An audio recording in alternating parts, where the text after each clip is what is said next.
Hi, hello, and welcome back to Take a Seat. I'm Sean, and today I'll be talking about Studio Ghibli's 1991 film Only Yesterday, directed by Isao Takahata.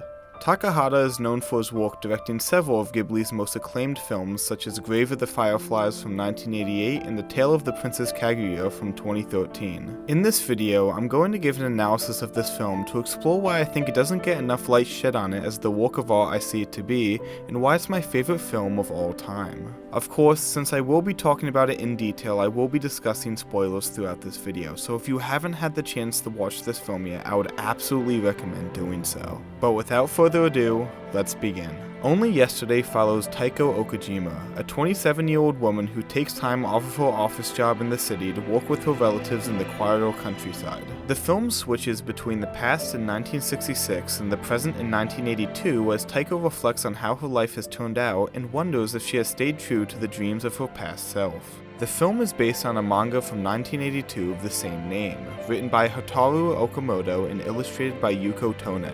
Hayao Miyazaki, who was intrigued by the book, felt there was a lot of potential for it on the screen, though felt he was not up to the task of doing it justice. As Miyazaki would go on to direct films such as Castle in the Sky and My Neighbor Totoro, the potential for an adaptation of the manga stayed in his mind. Eventually, Miyazaki would bring the idea up to Takahata, who would take up the challenge of adapting the Only Yesterday manga to the big screen. Immediately, one of the most glaring difficulties that Takahata faced when drafting up ways to adapt the manga was finding a way that it could reach feature length, as the original book included only the episodic stories that would become the flashback sequences of 10-year-old Taiko in the film. After much brainstorming, Takahata found a way to solve this issue by implementing a new framing narrative of the present version of Taiko who reflects on the now past memories outlined in the manga. During production, Miyazaki didn't touch the script or the storyboards, putting full faith in Takahata's ability to do the adaptation justice. However, as producer, one of his jobs was managing the schedule and keeping progress on time, which caused some friction between the two as Takahata would stay relatively lax in meeting those deadlines and would often have trouble staying on time and budget, at one point being 6 months behind the initial end of 1990 due date that caused it to be pushed to a summer 1991 release. Though perhaps it was this additional time and resources that enabled the full vision of this project to be realized. For instance, while the flashback sequences of young Taiko were animated in traditional fashion by recording dialogue after the animation was completed along with a watercolor aesthetic to give the scenes the essence of memory, the present sequences were given a much greater emphasis on realism.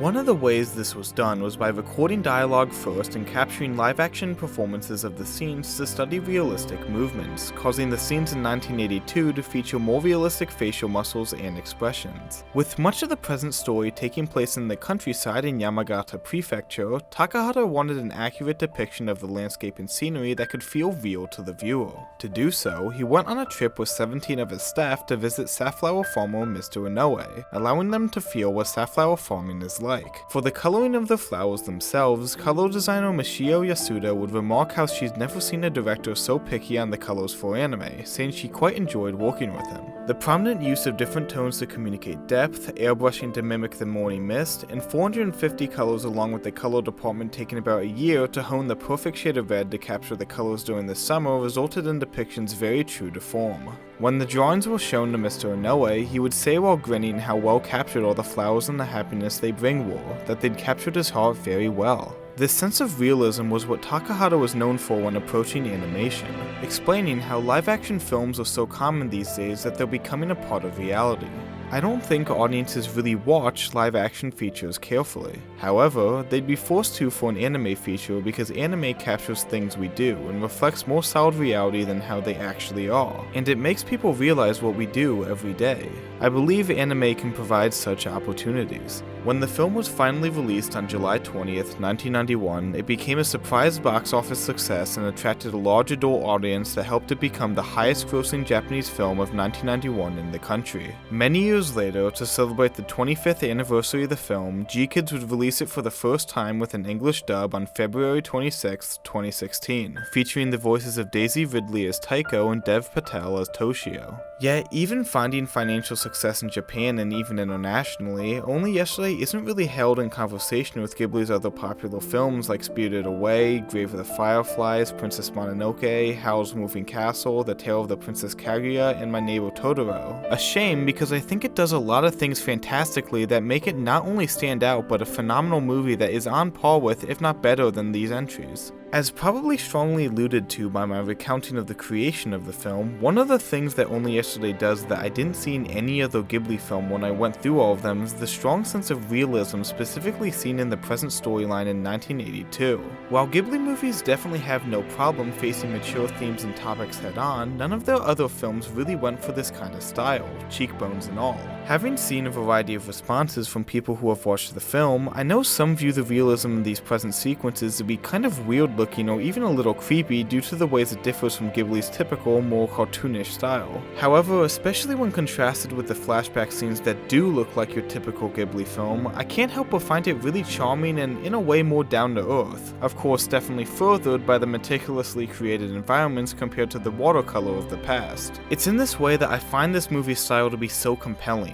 With the present more realistic and down to earth, the recounts back to 1966 feel like they were actively being recreated in the mind of Taiko, capturing the main details of events but not completely filling everything in. Yet the realism of Only Yesterday isn't just found on the surface through its visuals. The way that it works as a character analysis of Taiko and the themes explored in that journey give a really nuanced and mature perspective on life. Early on in the film, we see through the flashbacks that Taiko has always wanted to explore the countryside but never really had the chance to. However, now older, she takes the time she has off of her office job not to go on a typical relaxing vacation, but instead walk in the countryside with relatives that fulfills this childhood dream, perhaps being the catalyst for all of these memories to begin flooding back. Once they do and the film begins weaving the continuous present storyline with the episodic glances into the past, we see memories of being disappointed by the taste of a pineapple, feeling anxious excitement from her first childhood crush, being scolded for being a picky eater by her parents, struggling at math, particularly fractions, and her family seeing her fall behind, being slapped by her father, feeling embarrassment during the onset of puberty, complaining about not being able to get a new purse, and being scouted for an acting opportunity after pouring her heart into a small role in the school play before her father made her turn it down.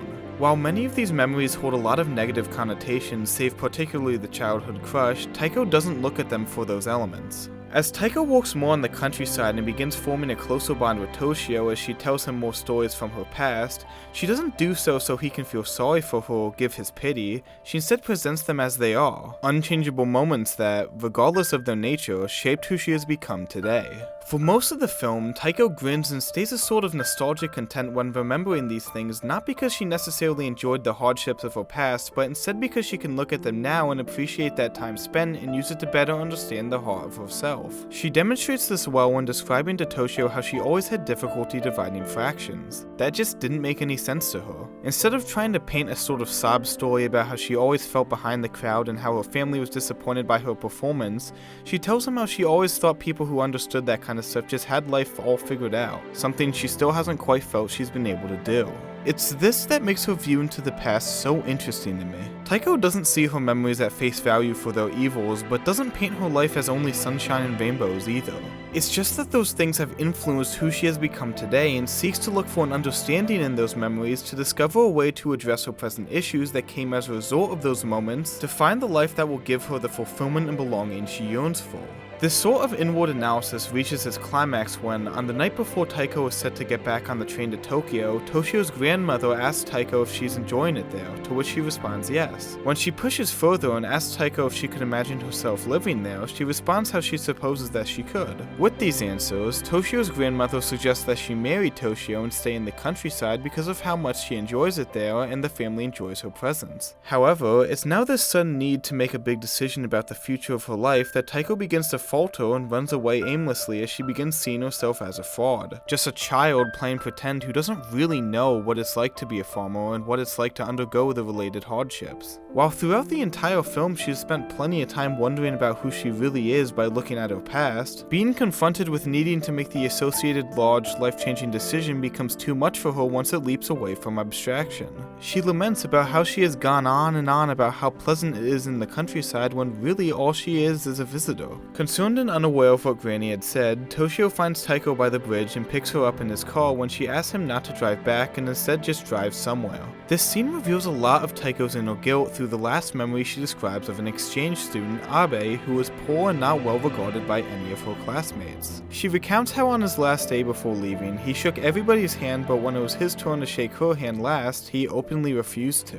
As they drive, Taiko tells Toshio how she disliked him the most and he must have simply seen through her, even though she had previously said how she refused to talk behind his back while her classmates did. After a silence, Toshio responds saying that maybe he just hadn't shaken her hand because he liked her and didn't want to say goodbye, which she responds surprised and reaffirms that she was the only one that he didn't shake the hand of and that he acted nicer to those he liked. She ends by describing how she remembers coming across him after he had left and mimicking his behavior, though by then she said it was too late. This whole final story acts as an analogy for how Taiko feels in this stressful situation. She'd never been a farmer before, just as she hadn't been openly nice to Abe, and by the time she had mimicked him, in this case what she considers mimicking a farmer, it's too late for her to change what had passed. As for Toshio's theory that Abe simply didn't want to say goodbye to her because he liked her, it communicated how Toshio liked Taiko and didn't wish to see her go just as Abe might have, furthered by Taiko's inner thoughts saying how she really wanted to shake Toshio's hand. Yet when she begins to head off back to Tokyo, the past version of herself surrounded by her classmates tugs at her to go back to Toshio and not allow Taiko to feel like this time she had acted too late, giving us the beauty that is this film's ending of Taiko and Toshio meeting back together as Taiko's past self and classmates cheer them on to signify how she's finally found her fulfillment and belonging. Ultimately, this is all to say that I really love this movie.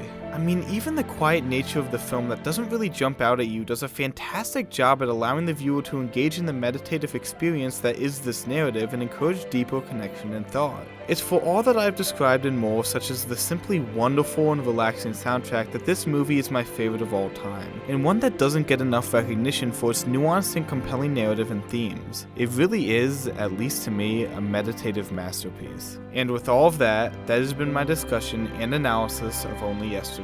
While these are my opinions, I'd love to hear what you guys think of this film or any of the thoughts I've given. If you found this interesting, make sure to come back soon for more videos or browse through existing ones on the channel. Thank you so much for watching, and I hope you all have a great day.